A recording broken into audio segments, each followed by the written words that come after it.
అందరికీ నమస్కారం। ఈరోజు ఏదైతే కేంద్ర ప్రభుత్వంలో మోడీ గారి నేతృత్వంలో ప్రభుత్వం స్వస్థ నారీ స్వశక్తి పరివార్ అభియాన్ ప్రోగ్రామ్ భారతదేశం అంతటా చేస్తూ అందులో భాగంగా గొల్లప్రోల్ టీహెచ్సీలో ఇవాళ రూరల్ సంబంధించినటువంటి కార్యక్రమానికి చేస్తుంది।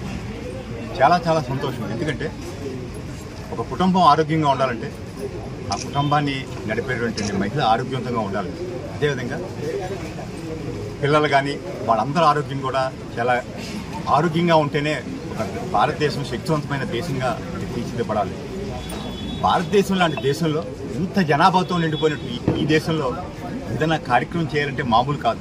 నిజంగా కూడా ప్రభుత్వ యంత్రాంగం ఈవేళ ఎంతమంది పార్టిసిపేట్ చేస్తున్నారో చూడండి। నేను అడిగేది, నేను రిక్వెస్ట్ చేసేది, ప్రభుత్వం ఎంత భక్తితో శ్రద్ధతో ఎంత కార్యక్రమాన్ని ఫ్రేమ్ చేసి ఏ కార్యక్రమాన్ని కూడా అద్భుతంగా ఫ్రేమ్ చేస్తే గవర్నమెంట్ వాళ్ళ ఇంటెన్షన్స్ చాలా పెద్దగా ఉంటాయి। ఈవేళ మనం చేయవలసింది ఏంటంటే ఇక్కడ ఉన్నటువంటి ఓపీ కనీసం మీకంటా 10 ఇంతలు ఉండాలంటారు। ఒక్కొక్క మనిషి ఒక 10 మందిని మోటివేట్ చేసి అంటే గవర్నమెంట్ ఒక నిజంగా వీళ్ళంతా ఆరోగ్యంగా ఉంటే మనకి ఎటువంటి ఇబ్బంది లేదు। కానీ నేను ఎక్కడికి వెళ్ళినా అడుగుతుంటాను, ఫస్ట్ టైం నిజంగా బీపీ కానీ షుగర్ కానీ హాస్పిటల్కి వచ్చినప్పుడే ఫస్ట్ హ్యాండ్ ఐడెంటిఫై అయిన కేసులు ఎన్నో ఉంటాయి। అది చాలా చిన్న ప్రిమిటివ్ పరీక్షది, ఎవరు చేసింది కానీ వాళ్ళకి అనారోగ్యం ఉందని కానీ అది బీపీ ఉంది కానీ షుగర్ కానీ మెజారిటీ పీపుల్కి తెలియదు। కొన్ని వ్యాధులు నిజంగా ఎర్లీగా కానీ డయాగ్నోస్ చేస్తే నిజంగా క్యాన్సర్ లాంటి వ్యాధి ఉంది, స్టేజ్ 1 స్టేజ్లో కానీ ఐడెంటిఫై చేస్తే చాలా చేయొచ్చు। నేను ఒక వీడియో చూసి ఆశ్చర్యపోయాను। నేను ఎవరో మన సంజయ్ దత్ 4 స్టేజ్ మీరు చూసారు మేడం, 4 స్టేజ్ లంగ్ క్యాన్సర్ అట। అతను ఎట్లాగా రివర్స్ అంటే నిజంగా ఈవేళ మెడికల్ ప్యారలైన్స్లో 4th స్టేజ్ అంటే ఇంకా అయిపోయిందని చెప్తాం, ఇంకేమీ లేదంటే అయిపోయిందంట। అటువంటి వ్యక్తి కూడా మనిషికి వచ్చాడంటే మెయిన్ ఈ ప్రైమరీ అవగాహన కానీ వ్యాధుల పట్ల అవగాహన కానీ అవి కానీ పెంచుకోగలిగితే మనిషి ఈవేళ ఒకప్పుడు 60 ఏళ్ళు అంటే వయసు అయిపోయింది, ఈవేళ అసలు 100 సంవత్సరాలను సొంతంగా కాకపోతే గవర్నమెంట్ చేస్తున్న ఎఫర్ట్కి మనం అంతా కూడా మీరంతా భాగస్వాములు, మేము కాదు ఒక రాజకీయ నాయకుడు ఇవ్వాలంటాం మేము పోతాం, కానీ వ్యవస్థలో మీరంతా భాగస్వాములు।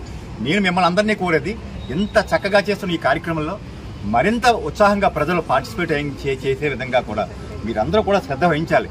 ఈవేళ 100 లోపు ఉన్నాయి, ఇవి ఒక 500-600 అవ్వాలని నా కోరిక। మీరు చేయండి, నిజంగా వారందరూ ఆరోగ్యంగా ఉంటే ఎటువంటి ఇబ్బంది లేదు। గవర్నమెంట్ చేస్తున్నటువంటి ఈ కార్యక్రమానికి మనం అందరూ కూడా అండగా నిలబడాలి। ఈ కార్యక్రమం అదే ఉద్దేశంతో కూడా మేము వచ్చిన పర్పస్ కూడా అదే, మేము వచ్చిన విధంగా ఇక్కడ ఏం మార్పు ఏం రాదు, మీరే చేయాలి, మీరే చేస్తారు। కాకపోతే మీకు ఒక మోరల్గా సపోర్ట్ ఇద్దామనే ఉద్దేశంతో నేను ఇక్కడికి వచ్చాను। ఈ కార్యక్రమాన్ని మరింత జయప్రదం చేయండి, మరింత ఇంటెన్సివ్గా జనంలోకి తీసుకెళ్ళండి, ఎక్కువ మంది ఇందులో పార్టిసిపేట్ చేసేలా చేయండి। ఏదైతే నరేంద్ర మోడీ గారు నేతృత్వంలోనూ ప్లస్ నారా చంద్రబాబు నాయుడు గారు, మన శాసనసభ్యులు, ఉప ముఖ్యమంత్రి పవన్ కళ్యాణ్ గారు యొక్క నేతృత్వంలో జరుగుతున్న ఇటువంటి కార్యక్రమాల్లో ప్రజలు మరింత ఇతోదంగా పాల్గొని ఈ కార్యక్రమాన్ని సక్సెస్లో మనంతా భాగస్వామ్యం చేయాలని కోరుకుంటూ ఇక్కడ విచ్చేసిన పత్రికా ప్రతినిధి మీ రోల్ అయితే ఇప్పుడు అంగన్వాడీ మేము అన్నాను కదా, అందరినీ నేను మెడికల్ షాప్ అనలేదు, మేము అందరినీ చెప్పాం కదా। ఈ కార్యక్రమంలోకి వచ్చి పార్టిసిపేట్ చేసిన మెడికల్ స్టాఫ్, అంగన్వాడీ స్టాఫ్, డాక్టర్లకి, ఇందులో వచ్చినటువంటి ఈ ప్రధానికైన అందరికి కూడా మన శాసనసభ్యులు ఉప ముఖ్యమంత్రి పవన్ కళ్యాణ్ ధన్యవాదాలు తెలియజేసుకుంటూ ఈ కార్యక్రమాన్ని మరింత ఇతోదంగా ఉపయోగించుకుని